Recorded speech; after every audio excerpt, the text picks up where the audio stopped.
We're standing here in St. Peter's Square. Today the Pope announced that he's going to retire. He's actually resigning his papacy effective at 8 o'clock on the 28th of February this year. That is about just a bit more than 2 weeks from now. Pope Benedict will not be Pope anymore. He will move from the Vatican to the summer residence of the popes in Castel Gandolfo for a few days, and eventually he will move from there again. It's expected that the conclave will be called shortly after the 28th, and it will take place sometime in March, the election of a new pope. This is a big surprise. No one was expecting it. It was mentioned a few years ago that the Pope might resign, this Pope might resign. However, I thought he gave it up because it was no longer talked about. After that, this announcement came out of the blue today. It was made around 11 o'clock on the Monday, the 11th of February. He just made this announcement at the consistory of the cardinals. The announcement was first of all read in Latin, and of course it's been now gone to the world in various languages. People ask me why the Pope did it, and of course the answer given by the Father Lombardi was that he felt in the last few months that his strength, his intellectual strength, and also his physical strength was diminishing.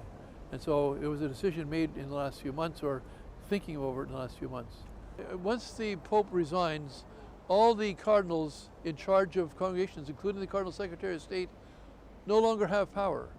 As soon as he is dead, or as soon as he resigns, when it becomes effective, Cardinal Secretary of State will no longer be Cardinal Bertone as of 8 o'clock February 28th.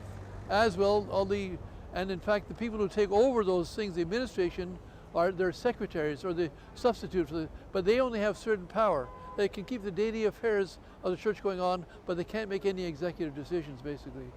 And when was the last Pope who ever resigned? There's only been one other Pope to resign his office in the whole history of the Catholic Church, and that is Pope Celestine V, who resigned in the year 1296 or 1298. His successor, he lived for some time afterwards.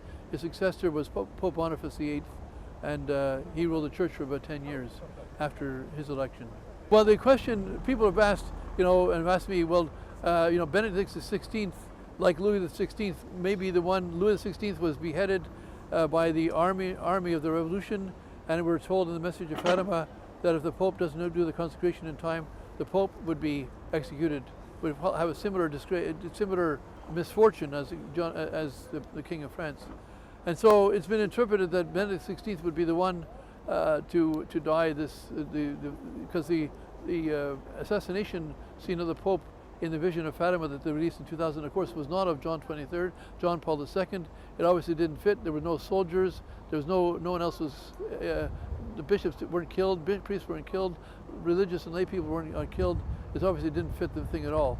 So as of even yesterday, we were talking about approaches to make the Pope release the third secret, to have the Pope do the consecration of Russia. Obviously, all those approaches that we anticipated have changed because this Pope will no longer be Pope in about 2 weeks' time. And so that changes your immediate plans. But the larger picture is that I've been told that it would not be John Paul II who would do the consecration of Russia. I've been told it would not be his successor, but the successor of John Paul's successor. In other words, the successor of Benedict XVI. So in that sense, it's good news because we're now going to have the next Pope. The next Pope will be the one to do the consecration. I've been at this for 36 years. It's been a long time, and I'm getting a little tired.